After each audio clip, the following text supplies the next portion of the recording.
This video is sponsored by Mysterium VPN.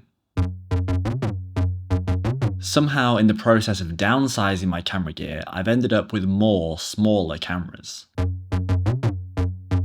This would all be fine, but I can never decide which one to use.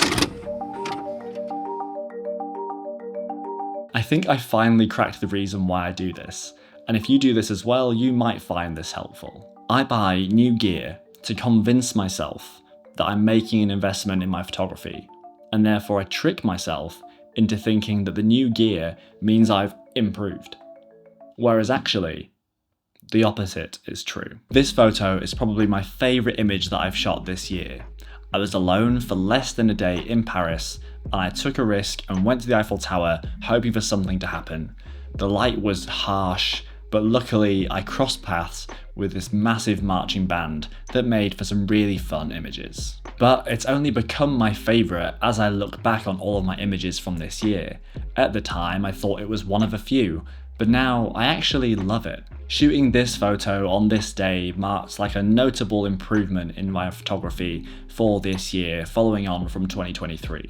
I think this image encapsulates the sort of style that I've been leaning towards and trying to move towards that came about accidentally and using not the best gear for this style of street photography. By all metrics, this image is nothing special, but for me this stands out as a special one in my photography journey. Despite me clearly being good enough to make these images in these situations, I find myself preoccupied worrying about needing better gear. I'm endlessly browsing, comparing, researching and justifying new gear that could make me a little bit better, and I must obsess over the little details and which one's going to help me level up. We put so much weight on that next piece of gear being the thing that might make or break our photography, and we know that if we're not getting better, we're staying the same. And those who really know, if you're staying the same, you're getting worse. I'd like to take a moment to thank the sponsor of today's video, Mysterium VPN. Mysterium VPN is offering up to 80% off all their subscription plans this holiday season. And this is your chance to boost your privacy and stop all those Grinches from poking around your data. Mysterium VPN is decentralized and powered by 30,000 users worldwide in more than 135 locations, with only residential IPs at its disposal. Mysterium VPN is an undetectable VPN that will lead you to any place on the internet without a hiccup. So if a website wants to turn off your VPN, it can't say it if it doesn't know you're using one. Enjoy your privacy with no VPN detection and slay an online snow without any fear of surveillance. No more "this content isn't available on the North Pole" messages when you're traveling. With military-grade encryption, Mysterium ensures your online activity stays private and secure, protecting your data from prying eyes. And the best part? You can do all of this for up to 80% off this holiday season. Don't miss out. Use the link in the description and use the code GIFT to snag this deal before it's gone. Why does any of this matter? Well, if you're considering a new camera, a new lens, or a new camera leather strap or something, you're probably investing your time and money in the wrong place. The money that you could spend on a new camera body would make you a much better photographer if you spent it on a workshop with one of your favourite photographers. The money you would spend on a lens at the moment would probably go on a great workshop from a different photographer, and the money you could spend on a camera strap could probably get you a workshop with this guy. But I am a cheap date. Instead of investing in any of these workshops, we justify buying our new camera because of the 100 extra autofocus points or the extra 40 megapixels in resolution, because we convince ourselves that that means we reach the exact threshold that will make our images jump up in quality, rather than actually just trying to learn how to make better photos. You know what actually makes you a better photographer? Going outside and taking some photos. The other day, I was feeling rather down in the dumps. No, don't feel sympathy for me, it was my own doing. I was beating myself up because in the last couple of months, I feel like I haven't made a single image or video that I could really stand behind and be proud of. I felt like earlier this year, I was doing a really nice run of good work in my opinion, and after that, it's kind of gone a bit downhill. This happens to all of us though. When you're creative, you're gonna go through your highs and your lows.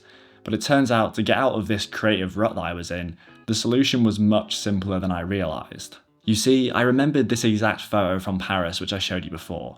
along with this other image that I shot in Lanzarote that I'd kind of forgotten about since I shot it. I scrolled through my portfolio, like my actual portfolio that's on my website, and I saw these images, and I just thought, okay, this is the sort of photography I like.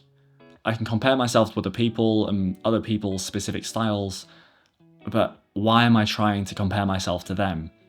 I'm already moving towards something that feels like me, that my intuition is telling me to do more of. It is so easy to get caught up comparing your work with the work of millions of others that we see online today. You can get caught up thinking that this great photographer uses this specific piece of gear, therefore if you use that gear, you might be as good, or at least you might be considered to be as good because you shoot with the same stuff, which is completely idiotic when you say it out loud. Because no piece of gear is going to make you a little bit better when it comes to shooting. It's all about how you shoot in the time you have available to shoot. I know myself, I've spent too long thinking, well, until I have this new thing, there's no point in me shooting. So sometimes I'll go a week without taking a photo, and that's not productive.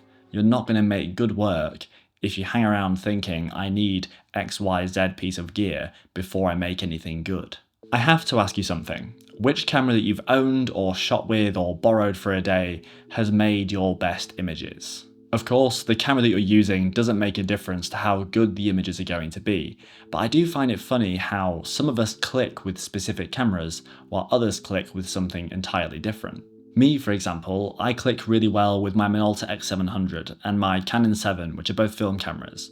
And I also click with different digital cameras, whether it's Micro Four Thirds, some Sony full frame, or even this Canon R6 Mark II, which crazily took two of my favourite photos from this year. And, of course, shout out to the Lumix GX80, which is a hit machine, and I kind of need to buy another one. That is to say, there's nothing unique about any of these cameras, but I think you just know when you shoot with a different camera, it's like driving with a different car.